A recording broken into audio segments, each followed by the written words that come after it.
Beirut से लेकर Syria तक पेजर ब्लास्ट के बाद ईरान सहमा हुआ है। ईरान के रिवॉल्यूशनरी गार्ड्स कॉर्प्स ने अपने सभी सदस्यों को किसी भी प्रकार के संचार उपकरणों का उपयोग बंद करने का फरमान जारी कर दिया। तो दूसरी तरफ ईरान ने एक सांसद ने दावा किया कि ईरान ने हिजबुल्ला को पेजर और वॉकी टॉकी उपकरण खरीदने में मदद की थी और हो सकता है कि रईसी के पास भी वही पेजर रहा हो। इस दावे के बाद सवाल उठ रहे हैं कि क्या ईरान के पूर्व राष्ट्रपति इब्राहिम रईसी की मौत के पीछे भी पेजर कनेक्शन था? क्या रईसी की मौत पेजर अटैक का पायलट प्रोजेक्ट था?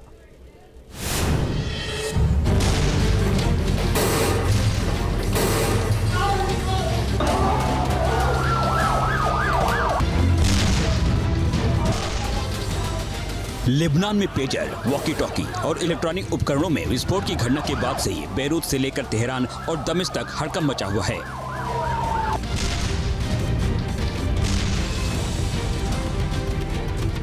ईरानी प्रॉक्सी मिलिशिया संगठन इजरायली खुफिया एजेंसी के रडार पर है, लेकिन अब ईरान के एक सांसद ने जो दावा किया है उससे कई सवाल खड़े होने लगे हैं। ये तस्वीरें इसी साल बीते मई महीने की हैं, जब ईरान के पूर्व राष्ट्रपति इब्राहिम रईसी का हेलीकॉप्टर उत्तरी ईरान में कोहरे से ढकी पहाड़ी पर गिर गया, जिससे राष्ट्रपति और 7 अन्य लोगों की मौत हो गई थी।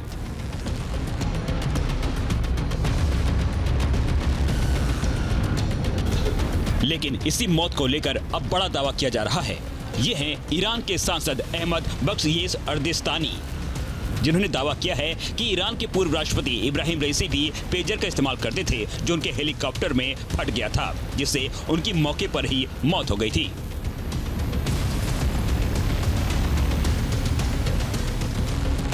ईरान के राष्ट्रपति इब्राहिम रईसी की जान लेने वाले घातक हेलीकॉप्टर क्रैश से जुड़ी एक संभावना ये भी है कि उनका पेजर में विस्फोट हो गया था।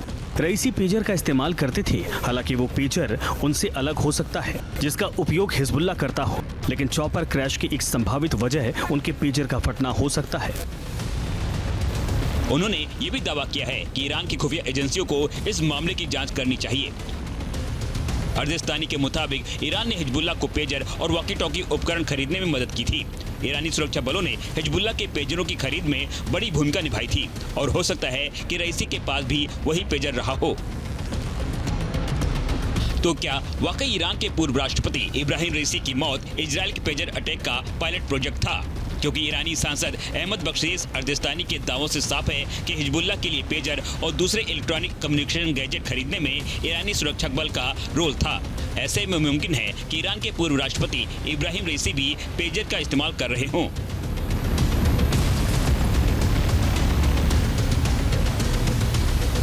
ईरान के पूर्व राष्ट्रपति रईसी की मृत्यु भी एक हादसे में हुई थी। अब ऐसा कहा जा रहा है कि उनके पास पेजर रहता था और पेजर के विस्फोट की घटनाएं अभी हमने हाल ही में लेबनान में देखी।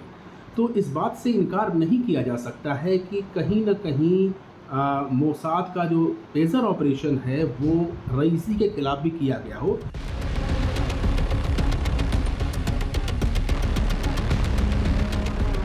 दरअसल रईसी के पेजर इस्तेमाल करने की बात तब सामने आई जब कुछ दिन पहले उनकी एक तस्वीर वायरल हुई थी, जिसके बैकग्राउंड में एक पेजर रखा नजर आ रहा था। हालांकि अब ये साफ नहीं हो पाया है कि ये वही पेजर था या नहीं जिसका इस्तेमाल हिजबुल्ला कर रहा था। लेकिन लेबनान से लेकर सीरिया तक पेजर में विस्फोट के बाद से ही ईरानी प्रॉक्सी मिलिशिया संगठन में खौफ पसरा हुआ है। हालत यह है कि ईरान के एलीट फोर्स कहे जाने वाले रिवॉल्यूशनरी गार्ड्स कॉर्प्स ने अपने सभी सदस्यों को किसी भी प्रकार के संचार उपकरणों का उपयोग बंद करने का आदेश जारी कर दिया है। ऐसा इसलिए है क्योंकि लेबनान में हिजबुल्ला के हजारों पेजर और वॉकी टॉकी में पिछले हफ्ते ऐसे विस्फोट हुए जिसमें कई हिजबुल्ला लड़ाकों की मौत हो गई। IRGC ने सिर्फ संचार उपकरण ही नहीं बल्कि सभी उपकरणों का निरीक्षण करने के लिए बड़े पैमाने पर अभियान चलाया है। इनमें से अधिकतर उपकरण या तो घर में बने थे या चीन या रूस से आयात किए गए हैं। ईरान को इजरायली एजेंट के घुसपैठ का डर सता रहा है। ईरान को शक है कि इसमें इजरायल के पेरोल पर कई ईरानी एजेंट भी शामिल हो सकते हैं। इजरायली एजेंसियों के घुसपैठ का डर ईरान को ऐसा सता रहा है कि संदिग्ध एजेंट्स के ईरान और विदेश दोनों में उनके बैंक खातों की जांच जारी है। उनके और उनके परिवारों के ट्रेवल हिस्ट्री को भी खंगाला जा रहा है। ईरान के अंदर डर स्वाभाविक है और इसी वजह से उसने रिवॉल्यूशनरी गार्ड्स द्वारा इस्तेमाल किए जाने वाले तमाम इलेक्ट्रॉनिक उपकरणों को बैन कर दिया है। एक एहतियातन ये कदम उठाया गया है, लेकिन इसके पीछे वो खौफ, वो डर और वो दहशत दिखाई देती है जो कि मोसाद ने हालिया तौर पर ईरान के अंदर और विशेषकर रिवोल्यूशनरी गार्ड्स के अंदर भर दी है।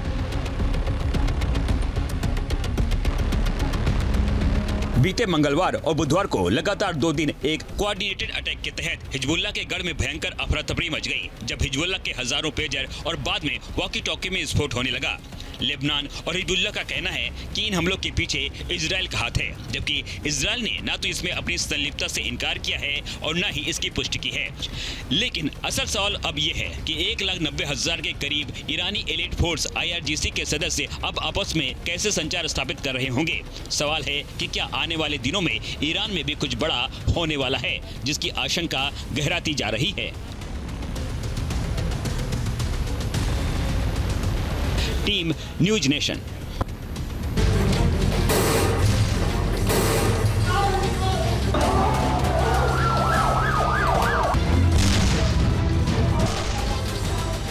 लेबनान में पेजर, वॉकी टॉकी और इलेक्ट्रॉनिक उपकरणों में विस्फोट की घटना के बाद से ही बेरूत से लेकर तेहरान और दमिश्क तक हड़कंप मचा हुआ है।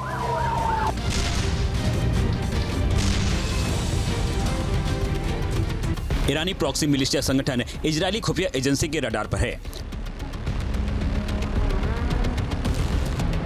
लेकिन अब ईरान के एक सांसद ने जो दावा किया है उससे कई सवाल खड़े होने लगे हैं। ये तस्वीरें इसी साल बीते मई महीने की हैं, जब ईरान के पूर्व राष्ट्रपति इब्राहिम रईसी का हेलीकॉप्टर उत्तरी ईरान में कोहरे से ढकी पहाड़ी पर गिर गया, जिससे राष्ट्रपति और 7 अन्य लोगों की मौत हो गई थी।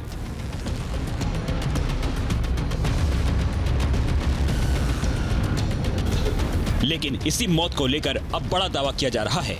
ये हैं ईरान के सांसद अहमद बख्श अर्दिस्तानी, जिन्होंने दावा किया है कि ईरान के पूर्व राष्ट्रपति इब्राहिम रईसी भी पेजर का इस्तेमाल करते थे, जो उनके हेलीकॉप्टर में फट गया था, जिससे उनकी मौके पर ही मौत हो गई थी।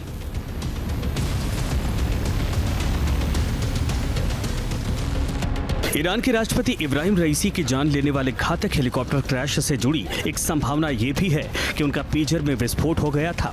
रईसी पेजर का इस्तेमाल करते थे, हालांकि वो पेजर उनसे अलग हो सकता है, जिसका उपयोग हिजबुल्लाह करता हो, लेकिन चॉपर क्रैश की एक संभावित वजह उनके पेजर का फटना हो सकता है।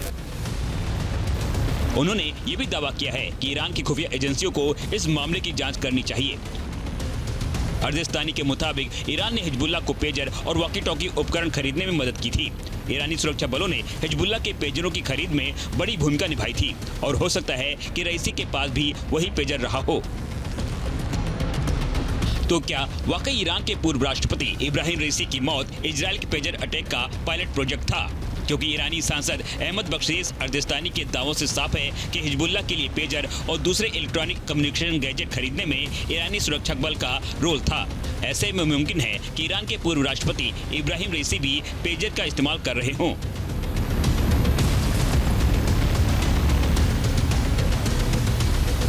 ईरान के पूर्व राष्ट्रपति रईसी की मृत्यु भी एक हादसे में हुई थी। अब ऐसा कहा जा रहा है कि उनके पास पेजर रहता था और पेजर के विस्फोट की घटनाएं अभी हमने हाल ही में लेबनान में देखी हैं। तो इस बात से इनकार नहीं किया जा सकता है कि कहीं न कहीं मोसाद का जो पेजर ऑपरेशन है वो रईसी के खिलाफ भी किया गया हो।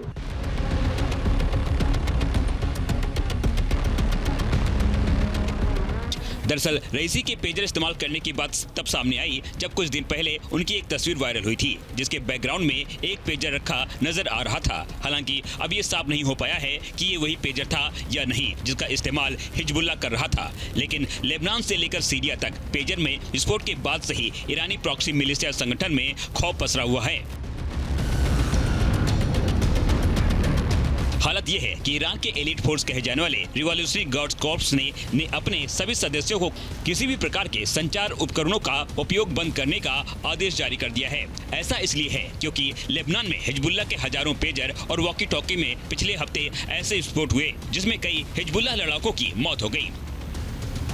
IRGC ने सिर्फ संचार उपकरण ही नहीं बल्कि सभी उपकरणों का निरीक्षण करने के लिए बड़े पैमाने पर अभियान चलाया है। इनमें से अधिकतर उपकरण या तो घर में बने थे या चीन या रूस से आयात किए गए हैं। ईरान को इजरायली एजेंट के घुसपैठ का डर सता रहा है। ईरान को शक है कि इसमें इजरायल के पेरोल पर कई ईरानी एजेंट भी शामिल हो सकते हैं।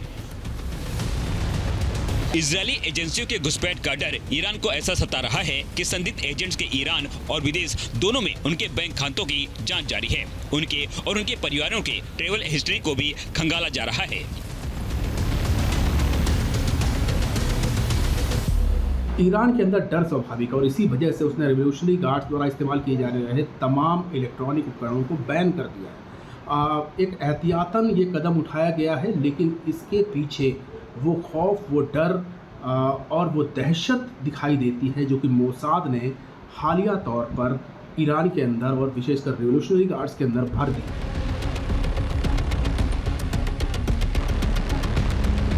बीते मंगलवार और बुधवार को लगातार 2 दिन एक कोऑर्डिनेटेड अटैक के तहत हिजबुल्लाह के गढ़ में भयंकर अफरा तफरी मच गई, जब हिजबुल्लाह के हजारों पेजर और बाद में वॉकी टॉकी में विस्फोट होने लगा।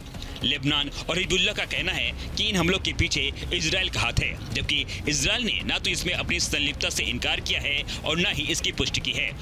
लेकिन असल सवाल अब ये है कि 1,90,000 के करीब ईरानी एलिट फोर्स IRGC के सदस्य अब आपस में कैसे संचार स्थापित कर रहे होंगे। सवाल है कि क्या आने वाले दिनों में ईरान में भी कुछ बड़ा होने वाला है, जिसकी आशंका गहराती जा रही है। Team news nation. News nation अब व्हाट्सएप पर खबरों के ताजा अपडेट के लिए न्यूज नेशन के इस QR कोड को स्कैन करें।